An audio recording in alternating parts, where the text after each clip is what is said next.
And we're live. Good afternoon. Hello, network. Thank you for those who are tuning in.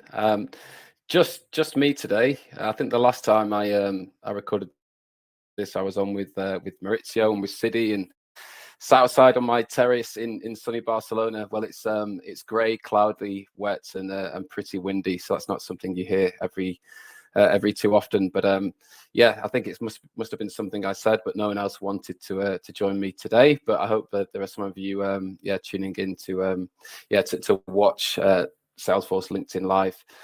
Today, quite a standard kind of agenda, really. I wanted to run through some open roles. So these are jobs that we're very actively working on at the moment, me and the team across Germany.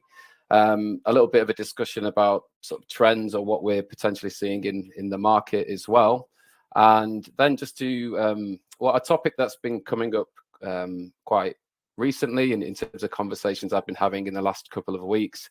And to be honest, it's a topic that never goes away, and that's sort of constructing a CV. And I think a lot of you out there find that quite helpful when it comes to either your first job in Salesforce, or obviously updating your CV after a long period of time, and how exactly clients and companies that we work with, like to see your experience and who you are and what you've done. So I have a few kind of tips and techniques to go through, which some of you may find useful when it comes to that all important document. But in terms of roles that I'm currently working on, I think probably the hottest or the newest that we're kind of engaging with, and we're all very actively trying to find people in this space. Again, focusing within the Salesforce market in particular, but a slightly different role, I would say. We're looking for a sales manager or a senior sales manager. So we are partnered with a boutique digital commerce organization.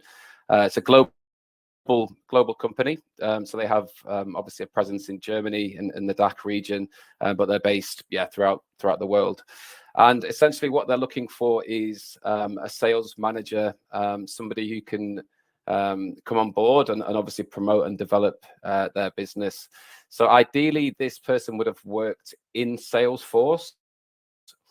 So that could be, or just have knowledge of the platform. That could be as a user. That could obviously be somebody working from a consultancy or has a Salesforce technical understanding, and wants to or enjoys working in sales. So he's happy to make that shift. This is not a sort of very technical sales role, so you don't necessarily need to be a sales engineer or somebody with a super technical background, but certainly a foundation or a good understanding of what Salesforce can do would be a big advantage. If not Salesforce, then they would also consider people from software sales background. So that could be SAP or otherwise. So Salesforce ideally, but it's not necessarily the be all and end all. What would be necessary is fluency in German. This individual will be presenting in Germany, and whilst 3/4 of those presentations are done in English. Yet there are those customers who only speak German, so there would be a need for German language. And yeah, in terms of what they offer, I mean, very competitive on the basic salary. The commission, the bonus scheme is paid quarterly as well. So within a very short time frame, you can start seeing the fruits of your labor, and you'd be joining an established sales team with a very, very strong pipeline. It's certainly a company that's going places, that's growing exponentially, and the commerce space, for those who are working in it already, as you will know, is a very booming industry right now as well. So I would say that's priority number one in terms of what I'm actively and what the team is actively looking at the moment. Second, I would say in the list of kind of roles that I wanted to run through, we've recently partnered with a boutique Salesforce partner. So this company has been operating in Germany for over 20 years, so very well established in what they do.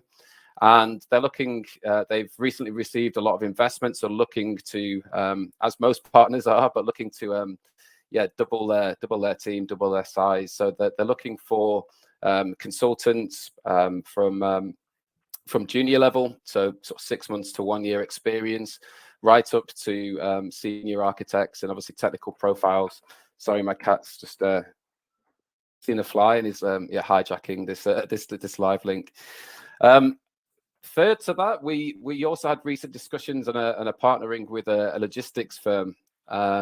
This company is based in Berlin, and like a lot of sort of startups, they're relatively new. I think they're sort of 6 or 7 years old, but like a lot of startups in Berlin, there's a real need for Salesforce administrators, somebody who can understand the platform.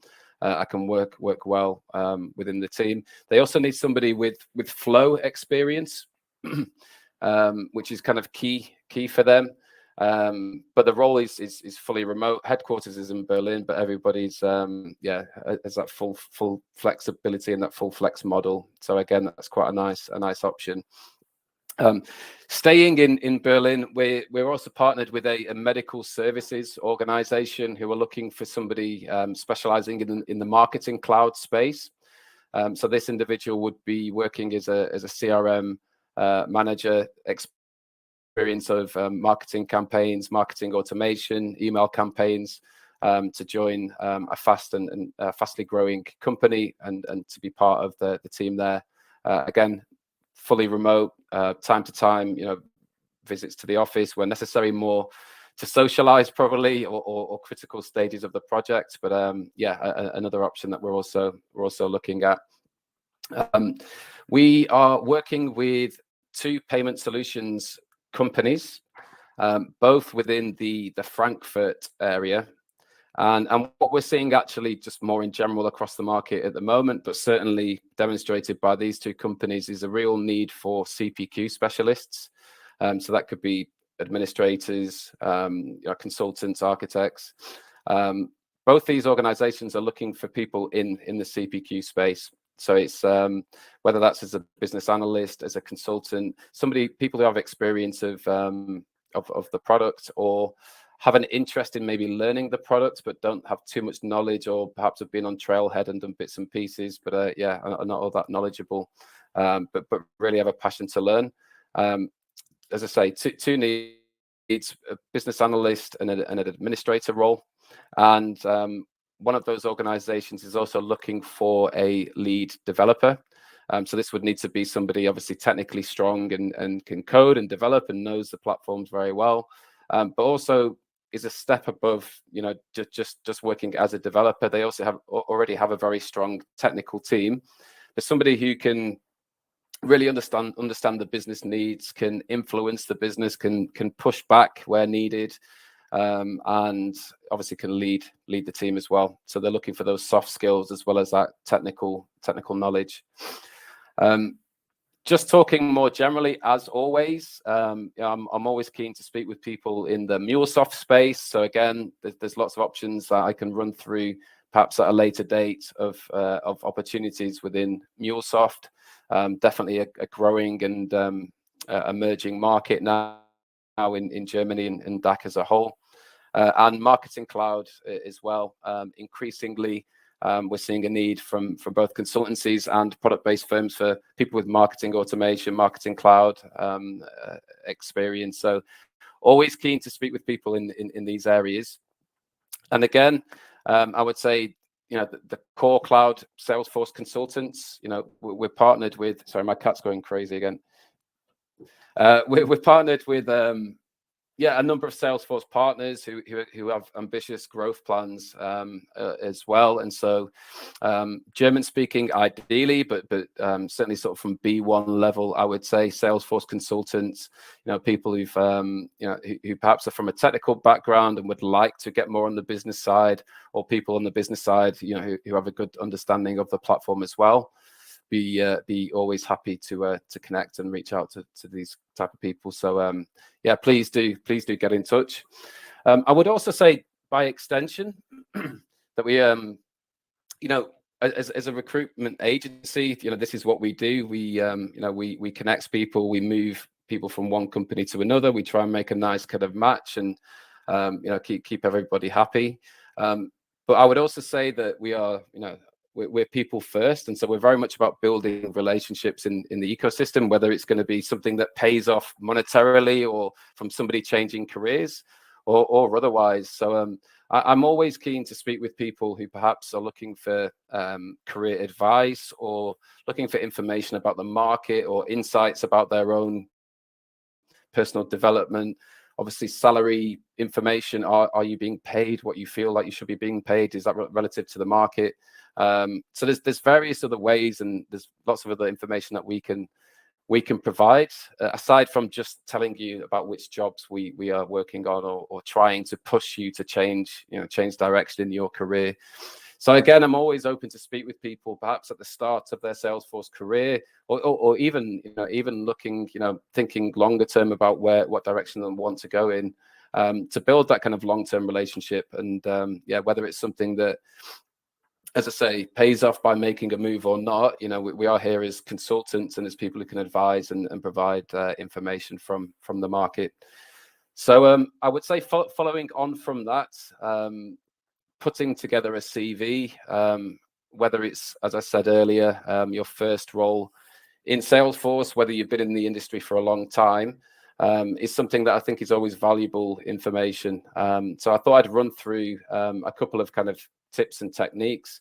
I would also refer you to my colleague Maurizio, who's done loads of great work in this area, especially for, I think, sort of people really starting out in Salesforce. So there's YouTube links and other videos that Miles put together that I think could be really insightful. But just to give a quick kind of refresh, for those, I would say, starting out in the Salesforce space, but perhaps have been very active on Trailhead, I think it's important to include that within the body of your CV.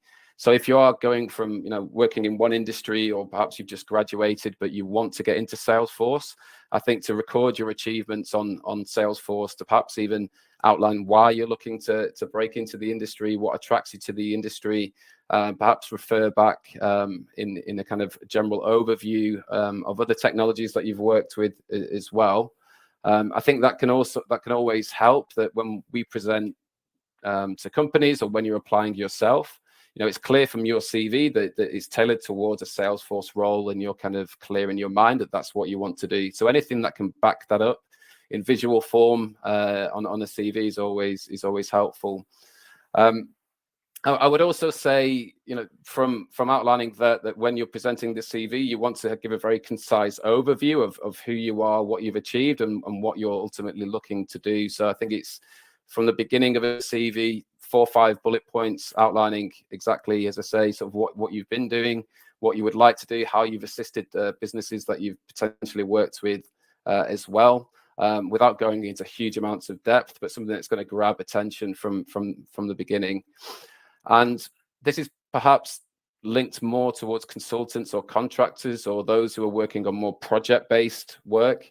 But also in the body of the text, the body of the CV, I would really try to focus on going into specifics about the timeline of the projects that you've been working on, an overview of ultimately what the business or what the project is aiming to achieve, and then go through your tasks and specifically what you did, your responsibilities, rather than the business or the team. You want to be very specific about what you executed.